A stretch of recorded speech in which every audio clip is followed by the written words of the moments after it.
저는 특히 막 잘 웃는 편이고 좀 사람들 잘 이렇게 맞추는 편이고 이제 그랬는데 혼자 있으면 좀 우울하고 좀 불안함도 심했고 좀 그런 어두운 면들이 혼자 있을 때 더 많이 이렇게 드러나는 거예요. 이제 그러다 보면은 좀 감정 정리가 잘 안 돼서 혼자서 끄적여 보기도 하고 그러다 보니까 그런 글 쓰는 시간이 좀 늘어났어요. 혼자 있는 시간마다 좀 계속 글을 써보면서 쓰다 보니까 좀 아무래도 제가 많이 생각하는 부분에 대한 글을 계속 쓰게 되고 그게 불안이나 어떤 마음에 대한 글이 나오더라고요.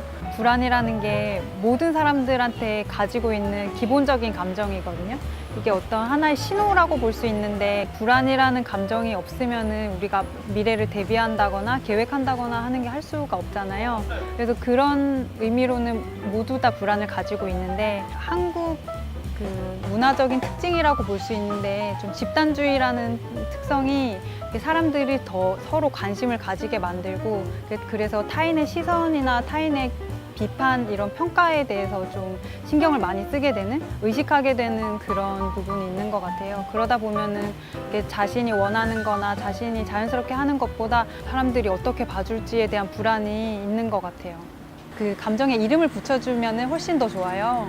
근데 이게 감정 라벨링이라고 하는 건데 예를 들면은 내가 불안하다 이것도 그냥 단순하게 불안하다 뿐만이 아니라 아 내가 지금 너무 불안해서 내 몸이 위축이 되고 손에 땀이 나는구나 이렇게 신체 반응이나 감정으로 인한 모든 상황들을 언어화 시켜주면은 본능적인 영역에서 언어화를 시킴으로써 이성적인 영역으로 갈 수 있거든요.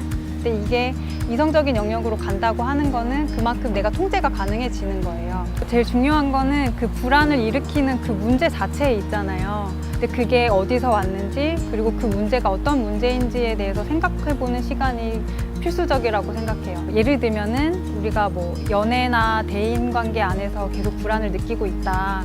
그러면은 그게 사실은 어렸을 때의 어떤 경험과 연결되어 있을 수도 있는 거거든요. 근데 그런 거를 혼자서 충분히 생각해보지 않으면은 알 수도 없고 연결 지을 수도 없고 이해할 수도 없어요. 그래서 그런 혼자만의 시간을 충분히 가지면서 내가 가진 불안이 어디서 왔는지 특히 어떤 부분에서 내가 불안함을 느끼고 좀 두려워하는지를 좀 생각해보는 시간을 가졌으면 좋겠어요. 자신이 가지고 있는 불안을 계속 가두고 억압하고 회피하면서 자신을 가두게만 할 것인지 아니면은 너그럽게 그거를 꺼내서 바라보고 마주하고 이해하면서 좀 더 자신을 움직이게 하고 성장하게 하는 원동력으로 만들지는 본인한테 달려있는 선택의 문제인 것 같아요.